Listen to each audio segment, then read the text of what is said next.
Dalam Mazmur 139, Mazmur 139, Mazmur 139 kita melihat mulai dari ayat 7. Mazmur 139 mulai dari ayat 7. Mari kita lihat ayat ini. Mazmur 139 ayat 7. Kemana aku dapat pergi menjauhi rohmu? Kemana aku dapat lari dari hadapanmu? Ini adalah perkataan Daud kepada Tuhan. Artinya, Daud itu berhadapan dengan Tuhan, yang dia sendiri rasakan bahwa Tuhan kita itu tidak bisa lari daripada Tuhan. Kita mau kemanapun dia ada. Amin. Tuhan yang kita sembah, Tuhan yang seperti itu. Roh. Yesus itu roh. Lanjut ke ayat 8, biar kita semakin mengerti Tuhan yang kita sembah itu seperti apa. Jika aku mendaki ke langit, engkau di sana. Jika aku menaruh tempat tidurku di dunia orang mati, di situ pun engkau. Ini pengalaman Daud. Ya, lanjut lagi ayat 9. Jika aku terbang dengan sayap fajar dan membuat kediaman di ujung laut. Lanjut ayat 10. Juga di sana tanganmu akan menuntun aku dan tangan kananmu memegang aku. Berarti panjang sekali tangan Tuhan. Nah, itu berbicara kemahakuasaan Tuhan. Lanjut ayat 11. Jadi kita harus sadar bahwa kita menyembah Allah yang ini, ya seperti ini. Ya, jika aku berkata, biarlah kegelapan saja melingkupi aku dan terang sekelilingku menjadi malam. Lanjut ayat 12. Maka kegelapan pun tidak menggelapkan bagimu, dan malam menjadi terang seperti siang, kegelapan sama seperti terang. Jadi Bapak Ibu saudara yang kasih Tuhan, bahwa Tuhan itu maha kuasa. Dia tidak dia tidak terpengaruh dengan kegelapan. Dia tidak terpengaruh dengan terang itu, ya. Artinya dia yang maha kuasa. Tetapi kalau dia sudah tetapkan, ya ada siang, ada malam, ya memang harus jalan seperti itu. Terus ayat 13 nanti sampai 14. Ayat 13. Sebab engkaulah yang membentuk buah pinggangku, menenun aku dalam kandungan ibuku. Ya, saya pernah katakan waktu lalu ya, bahwa masih 13. Tuhan itu membentuk kita itu di dalam kandungan ibu. Amin. Tuhan yang membentuk kita di dalam kandungan ibu kita. Ya. Nah, baru lalu 14. Nah, ini sebenarnya yang saya ingin sampaikan. Aku bersyukur kepadamu oleh karena kejadianku dahsyat dan ajaib. Ajaib apa yang kau buat, dan jiwaku benar-benar menyadari. Bapak Ibu, kita menyadari nggak hal ini? Hah? Kita harus menyadari bahwa kejadian kita itu dahsyat. Amin. Kalau kita meneliti tubuh kita ini, ya bisa berkata, manusia siapapun tidak bisa menciptakan manusia. Iya, benar kan? Tidak ada satupun manusia bisa menciptakan manusia. Bikin robot tetap aja berbeda, ya kan? Pasti ada kekurangan. Bisa saja dia robot bisa segalanya, tapi pasti berbeda dengan manusia yang kita adalah ciptaan Tuhan. Begitu dahsyat dan ajaib. Nah, ini yang harus kita sadari, ya kan? Raja Daud dia menyadari akan hal itu. Jadi di sini yang saya mau tekankan, kita harus menyadari akan kemahakuasaan Tuhan. Amin. Kita harus sadar. Di waktu kita melakukan apapun, kita harus sadar kita punya Tuhan yang seperti ini. Dia yang roh adanya, yang bisa ada dimanapun. Amin. Allah itu roh. Barang siapa menyembah dia harus menyembah dalam roh dan kebenaran. Makanya ketika ada mungkin yang merayakan Natal terus berpikir Yesus baru mau lahir, nah itu yang salah, ya kan? Kita kan hanya mengingat, ya kan?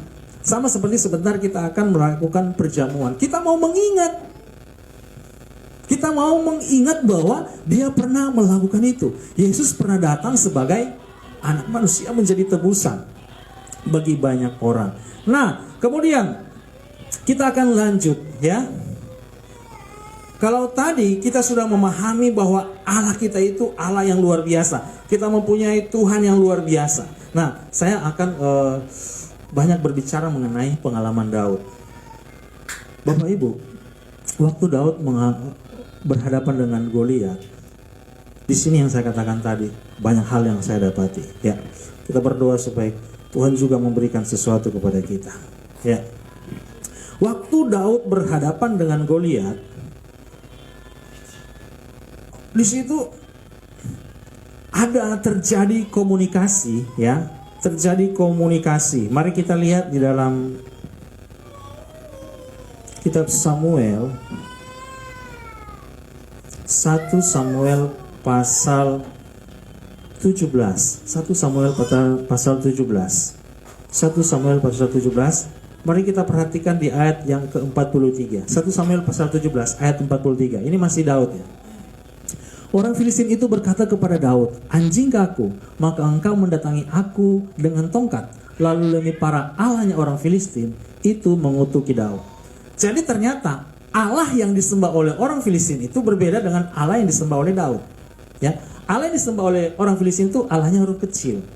Tetapi Allah yang disembah oleh Daud, ya tentu saja Yesus Kristus yang kita kenal sekarang. Saya punya bukti ayat mengatakan, berani saya mengatakan bahwa Allah yang disembah oleh Daud adalah Yesus Kristus. Walaupun waktu dia menjadi manusia dikatakan anak Daud, ya kan? Waktu Yesus menjadi manusia dikatakan Yesus itu keturunan Daud. Nah, jadi di sini dikatakan bahwa Allah yang disembah oleh orang Filistin. Nah, kita lanjut ke ayat 44. Kita berdoa supaya kita dapatkan sesuatu di sini, menguatkan iman kita. Pula orang Filistin itu berkata kepada Daud, "Hadapilah aku, maka aku akan memberikan dagingmu kepada burung-burung di udara dan kepada binatang-binatang di padang." Lanjut ayat 45. Tetapi Daud berkata kepada orang Filistin itu, "Engkau mendatangi aku dengan pedang dan tombak dan lembing, tetapi aku mendatangi engkau dengan apa? Nama Tuhan semesta alam." Nah, sekarang kita mengenal Tuhan kita siapa? Yesus Kristus. Amin. Itu juga yang harus kita katakan sekarang ini. Ya, Daud mengatakan, "Aku mendatangi engkau dengan nama." Nama itu penting. Amin. Nama Yesus itu penting. Nama Tuhan semesta alam, Allah segala barisan, Israel yang kau tantang itu. Terus ayat 46. "Hari ini juga Tuhan akan menyerahkan engkau ke dalam tanganku, dan aku akan mengalahkan engkau dan memenggal kepalamu dari tubuhmu. Hari ini juga aku akan memberikan mayatmu dan mayat." Jadi begini Bapak Ibu, ya, ketika kita menghadapi tantangan, ketika kita menghadapi masalah, kita harus mengikuti kita harus mempunyai seperti yang Daud katakan, "Saya datang dengan nama Tuhan semesta alam." Dia sangat yakin gitu. Hari ini juga Tuhan akan menyerahkan engkau ke dalam tanganku. Jadi ketika kita menghadapi masalah, apapun pergumulan, kita harus memperkatakan, hari ini juga Tuhan pasti menolong saya. Amin. Jangan besok atau lusa, hari ini juga. Apa yang menjadi pergumulan kita saat ini? Tidak ada yang mustahil kan bagi Tuhan. Amin. Kita harus memperkatakan, hari ini juga Tuhan akan, dan Tuhan pasti menolong saya. Dan itu akan terjadi. Amin. Ada kuasa dalam perkataan kita. Makanya saya selalu tekankan, jangan kita memperkatakan sesuatu yang kita tidak mau gitu. Ibu-ibu jangan bilang gak ada uang. Mau jadi gak ada uang. Tapi susah kali ya. Apalagi kalau anak-anak ya. Jangan katakan gak ada uang. Bilang ada, tapi kan mau pakai untuk yang lain, ya kan? Walaupun nanti dia datang lagi. Tapi memang anak-anak harus diberi pengertian. Jangan bilang gak ada uang, nanti jadi gak ada uang. Kan perkataan kita berkuasa. Anak penasaran tiap kali datang gak ada uang. Sebentar mama pergi ke MM. Ya, kalau di sini MM ya. Atau ke apa satu? Yohan. Datang lagi, nggak ada uang. Penasaran kan dia? Mending terus terang aja, diberikan pengertian. Dek, kan ini uang mama tinggal segini. Kalau kamu minta, udah jajan dulu. Nanti kita mau baju kamu untuk Natal ya? Nggak ada gitu kan? Pasti dia takut. Beri pengertian kepada anak mulai dari kecil. Jangan dibohongin. Ya kan? Jangan dibohongin, nggak ada uang. Dia lihat, oh mama saya beli ini, katanya nggak ada uang. Nah itu contoh. Jadi kita harus memperkatakan sesuatu yang kita inginkan. Amin. Kalau anak tanya, mama ada uang, banyak uang mama, ya kan? Karena di sini banyak ibu-ibu. Uang mama banyak, tetapi ini kan mau beli untuk ini, gitu. Amin. Begitu juga jangan harus saya sakit. Harus dihilangkan segala hal yang seperti itu. Dan kita punya Tuhan yang Maha Kuasa, memperkatakan sesuatu yang kita inginkan. Amin. Perkatakan saya sembuh kok, gitu.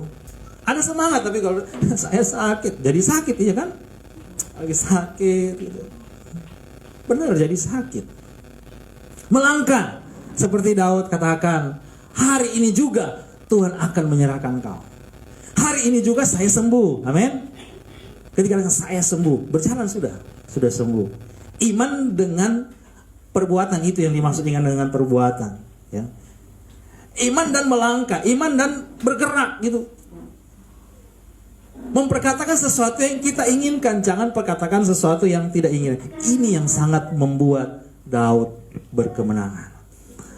Ada orang yang mengartikan begini, Goliat itu katanya raksasa, atau Goliat itu manusia yang besar, manusia yang berpengalaman, terus tentara yang terlatih, yang ditakuti oleh orang-orang di zaman itu, termasuk Saul. Raja Saul takut. Daud kan pada waktu itu belum menjadi raja. Nah makanya keperlengkapan yang dimiliki oleh Goliat ini kalah dengan Daud yang hanya memakai nama Tuhan. Amin. Sekarang ini nama Yesus, nama yang berkuasa. Amin. Segala sesuatu kita perkatakan di dalam nama Yesus. Tuhan menyembuhkan kita, Tuhan memberkati kita. Amin. Tapi harus ada iman. Jangan jadi lelucon dalam nama Yesus, enggak. Ya kan? Enggak apa-apa kita katakan dalam nama Yesus, nanti uang saya akan diberkati oleh Tuhan. Enggak apa-apa, ya kan? Dalam nama Yesus. Walaupun tahu tempe makanan ini, tapi Tuhan memberkati. Ya kan? Dalam nama Yesus, nanti sebentar malam, karena cuma tahu tempe terus, nanti sebentar malam saya makan yang lain, ya kan? Itu yang terjadi ke kita di sini. Ya kan?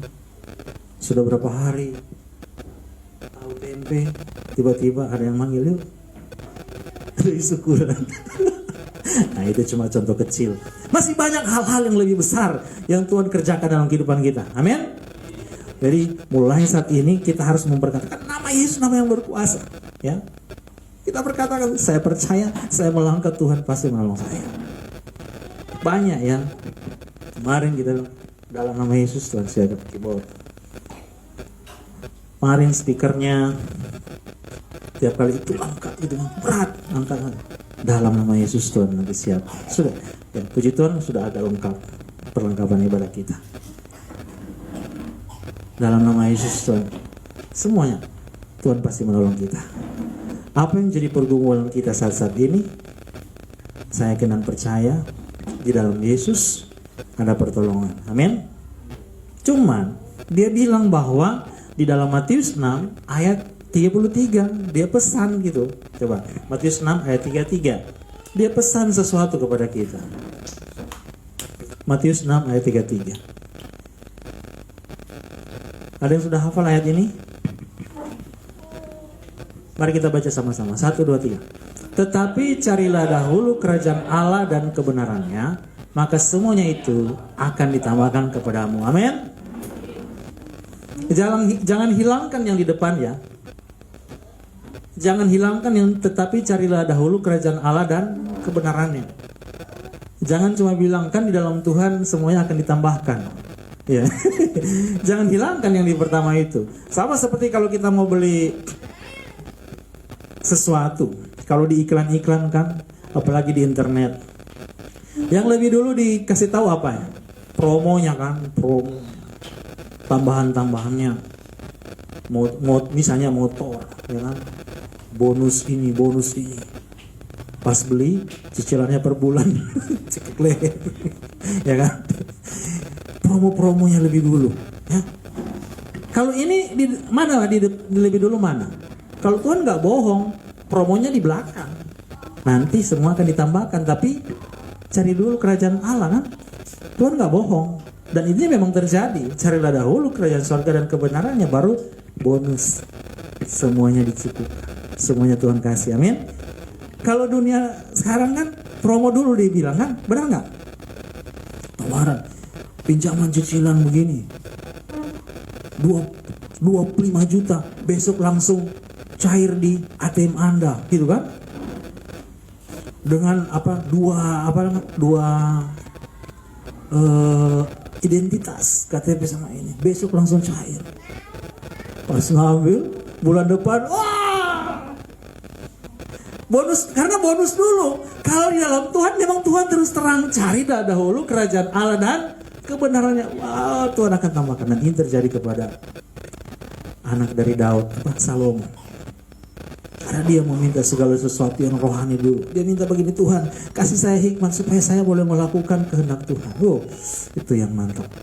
Tuhan kasih semuanya. Tuhan bilang begini, karena kamu meminta apa yang saya suka, gitu. Raja Salomo minta sesuatu yang Tuhan suka. Itu hal-hal yang rohani. Maka Tuhan bilang, saya akan menambahkan apa yang kamu tidak minta. Dan memang benar terjadi. Pada waktu Tuhan kasih kekayaan, Tuhan kasih kejayaan, apalagi hikmat itu. Dia kan minta hikmat. Hikmat itu pengertian. Kayak saya juga begitu. Selalu minta hikmat gitu. Nah, bonusnya memang sih mengharap juga. Siapa di sini nggak mau bonusnya? Hah? Memang berharap bonusnya, tapi kita harus membuat pikiran kita itu fokus kepada sesuatu yang bersifat rohani dulu. Artinya sesuatu yang kekal dulu. Amin. Sesuatu kan ini kan kerajaan surga dan kebenaran itu bersifat kekal. Tuhan mau kita selamat dulu, baru nanti Tuhan menolong untuk semua kebutuhan keperluan kita. Amin. Nanti juga Natal ini semuanya diadakan. Amin. Ya, tapi jangan fokus yang seperti saya katakan di hal-hal yang orang, kan saya belum ada baju sepatu baru gitu. Saya kan belum ada ini baru gitu. Kita fokus kerajaan surga. Bagaimana di saat-saat ini, bagaimana kita mau mendapatkan apa yang Tuhan kehendaki, dan ya untuk kita sendiri juga. Oke, demikian firman Tuhan pada pagi hari ini. Yang penting adalah kita harus mengerti dulu, seperti Tuhan yang disembah oleh Raja Daud. Tuhan yang kita mau kemanapun dia ada. Amin. Dia maha hadir, tapi dia juga maha kuasa. Ya, ketika kita berjalan di dalam lembah kekelaman, berbicara kita di dalam masalah, Tuhan itu ada selalu bersama kita. Dia tidak pernah membiarkan kita. Amin. Ketika kita menghadapi masalah yang mungkin secara manusia kita tidak mampu, Raja Daud seorang raja, tapi dia mengakui, hanya dekat Allah saja hatiku merasa tenang, ya kan? Hanya dekat Allahku rasa tenang hatiku. Nah, jadi Bapak Ibu sering dikasih Tuhan, di saat-saat ini, ya, kalau kita tidak memahami Allah yang kita sembah, Allah yang kita percaya, Allah yang bisa melakukan segala sesuatu, kalau kita tidak mempercayai hal itu, Tuhan juga melihat kok orang ini seperti itu. Ketika kita percaya, Tuhan bekerja. Amin. Seperti ada di saatku tak berdaya, kuasamu yang sempurna, ketika ku percaya, mujizat itu nyata. Jadi kita percaya dulu. Makanya firman Tuhan mengatakan bahwa segala sesuatu yang kita inginkan, yang kita minta, percaya bahwa Allah kita maha kuasa, sanggup menolong kita. Bahkan seperti Raja Salomo, dia memberi bonus-bonus yang kita tidak minta. Amin. Dia memberikan bonus-bonus yang kita tidak minta. Berbeda dengan dunia ini, dikasih iklan begini-begini nggak dapat. Kalau Tuhan beda. Kalau kita sudah menyenangkan hati Tuhan, kita ada dalam kita selalu menyenangkan hati Tuhan, dia akan memikirkan jauh lebih baik dari apa yang kita rencanakan untuk diri kita sendiri. Kita akan mempersiapkan hidup kita untuk masuk dalam perjalanan